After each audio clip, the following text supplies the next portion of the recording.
আসসালামু আলাইকুম। আমি Mohammad Shahriar Rahman, Walton hitech industries PLC এর home appliance research and innovation ডিপার্টমেন্টে মাইক্রোওয়েভ ওভেন নিয়ে কাজ করছি। আজকে আপনাদের সাথে আলোচনা করব ওয়ালটনের সোলো মাইক্রোওয়েভ ওভেন মডেল নিয়ে। মাইক্রোওয়েভ ওভেন কি, এটা কিভাবে কাজ করে, এর পার্টস অ্যান্ড অ্যাক্সেসরিজ এবং এগুলোর রক্ষণাবেক্ষণ নিয়ে। সো প্রথমে আমাদেরকে জানতে হবে ওভেন জিনিসটা কি। ওভেন মিনস একটা ক্লোজ চেম্বার, যে চেম্বার থেকে তাপ বাইরে বের হতে পারে না, এটাকে আমরা ওভেন বলছি। আর মাইক্রোওয়েভ ওভেনে যেটা হয়, একটা চেম্বারের ভিতরে যদি কোনো তাপ মাইক্রোওয়েভ দ্বারা উৎপন্ন করা হয়, সেটাকে আমরা মাইক্রোওয়েভ ওভেন বলে থাকি। আর এই ওভেনটাকে আমরা সোলো মাইক্রোওয়েভ ওভেন বলছি, কারণ solo means single, that means one. এই ওভেনটাতে শুধুমাত্র মাইক্রোওয়েভ ফাংশন ইউজ করা হয়েছে, এই জন্য এই ওভেনটাকে সোলো মাইক্রোওয়েভ ওভেন বলা হয়। সোলো মাইক্রোওয়েভ ওভেনের পার্টস অ্যান্ড অ্যাক্সেসরিজ নিয়ে যদি বলি, তাহলে ফার্স্টে ওভেনের যেটা দেখা যায়, এটাকে ওভেনের ডোর বলা হচ্ছে। এই ওভেনের ডোরের উপরে যে গ্লাসটা ইউজ করা হয়েছে, এটা heat resistive tempered glass door use করা হয়েছে। এটা উচ্চ তাপমাত্রা প্রতিরোধী এবং আপনারা যদি ভালোভাবে খেয়াল করেন, তাহলে ডোরের সামনের অংশটুকু ক্লিয়ার রাখা হয়েছে। এটাকে ডোরের উইন্ডো বলা হয়, যাতে যখন ভিতরে ফুডটা প্রসেস হইতে থাকে, তখন বাইরে থেকে মনিটর করা যায়। ওভেনের সাইডে এই অংশটুকুকে বলা হয় ওভেনের কন্ট্রোল প্যানেল, এবং কন্ট্রোল প্যানেলে আপনারা দেখবেন দুইটা নব আছে, এগুলাকে নব বলা হয়, এবং এই দুটো নব কন্ট্রোলিং করে ওভেনটা চালানো হয়। এই ওভেনের কন্ট্রোল প্যানেলের উপরে যে নবটা আছে, এটা হচ্ছে পাওয়ার নব। আমাদের ওভেনে টোটাল 5টা পাওয়ার লেভেল সেটিং আছে। আপনারা চাইলে যে আপনাদের সুবিধা মতো যে কোনো পাওয়ার লেভেল সেট করতে পারবেন। এখানে লো পাওয়ার আছে, মিডিয়াম লো আছে, মিডিয়াম আছে, মিডিয়াম হাই আছে এবং হাই পাওয়ার আছে। এবং নিচের যে নবটা দেওয়া হয়েছে, এটা মূলত টাইম সেট করার জন্য।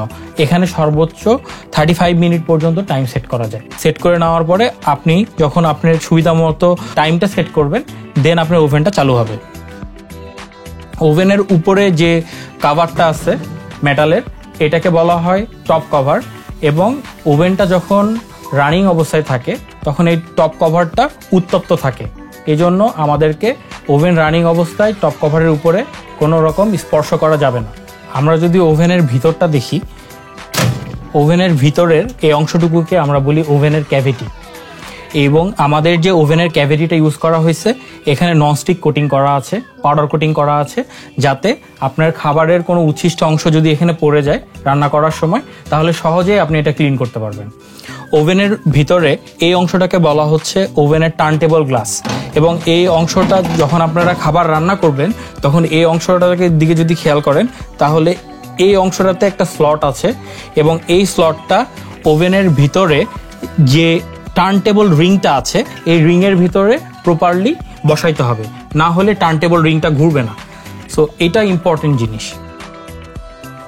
আপনারা যদি ওভেনের ভিতরটা খেয়াল করেন, তাহলে ওভেনের গায়ের সাথে একটা পার্টস লাগানো আছে, যেটাকে আমরা মাইকা শিট বলতেছি। এবং এটা যখন আপনারা ওভেন অপারেট করবেন, তখন কোনোভাবেই ওভেন থেকে এটা খোলা যাবে না, কারণ আপনার খাবার থেকে যে ভ্যাপারটা জেনারেট হয়, এটা ওভেনের ভিতরে যে ওভেনটাকে ম্যাল ফাংশন করতে পারে। এই জন্য ওভেন চালানো অবস্থায় সবসময় এটাকে লাগিয়ে রাখতে হবে। আমরা যদি ওভেনের ব্যাক সাইডটা দেখি, তাহলে ওভেনের এই অংশকে বলছি আমরা পাওয়ার কেবল। আমাদের পাওয়ার কেবলের রেটিং 16 অ্যাম্পিয়ার।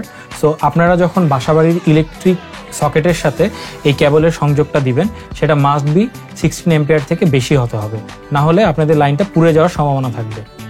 এখন কথা বলবো, আপনারা যখন ওভেনটা ক্রয় করবেন, এরপরে ওভেনটা যে জায়গায় রাখতে হবে সেটা কিভাবে রাখবেন। ওভেনটাকে এমন একটা জায়গায় রাখবেন যাতে দুই সাইডে মিনিমাম 10 সেন্টিমিটারের একটা গ্যাপ থাকে, এবং ওভেনের উপরে 20 সেন্টিমিটার পর্যন্ত এরিয়াতে কোনো কিছু রাখা যাবে না, এবং ওভেন কোনো দেওয়াল থেকে পিছনে মিনিমাম 5 সেন্টিমিটার দূরত্বে রাখতে হবে। ওয়ালটনের সোলো মাইক্রোওয়েভ ওভেনে আমরা একটা এক্সট্রা ফিচার হিসেবে ডিফ্রস্ট অপশনটা রেখেছি। বাসাবাড়িতে যখন আমরা খাবার রান্না করতে চাই, ফ্রিজ থেকে কোনো খাবার বের করি, তাহলে খাবারটা গলানোর জন্য আমাদেরকে অনেক সময় প্রয়োজন হয়, একটা জায়গায় ভিজিয়ে রাখতে হয়, এরপরে বরফটা গললে আমরা এটা রান্না করতে পারি। কিন্তু আপনারা চাইলে ওয়ালটনের এই মাইক্রোওয়েভ ওভেনটা ইউজ করে সহজেই বরফগুলো গলিয়ে ফেলতে পারেন। এই জন্য আপনাকে ফার্স্টে এই ডিফ্রস্ট অপশনটা সিলেক্ট করতে হবে মিডিয়াম লো ফাংশনে। এরপরে টাইমার নব যখন আপনারা খেয়াল করবেন, এখানে 0 কেজি থেকে শুরু করে 1 কেজি পর্যন্ত আপনারা খাবার ডিফ্রস্ট করতে পারবেন। তখন আপনারা কতটুকু খাবার ডিফ্রস্ট করতে চান, খাবারের ওয়েটটা এখানে সিলেক্ট করে দিতে হবে টাইমার নবটি ঘুরিয়ে। তাহলে আপনার ডিফ্রস্টিং অপশনটা চালু হয়ে যাবে।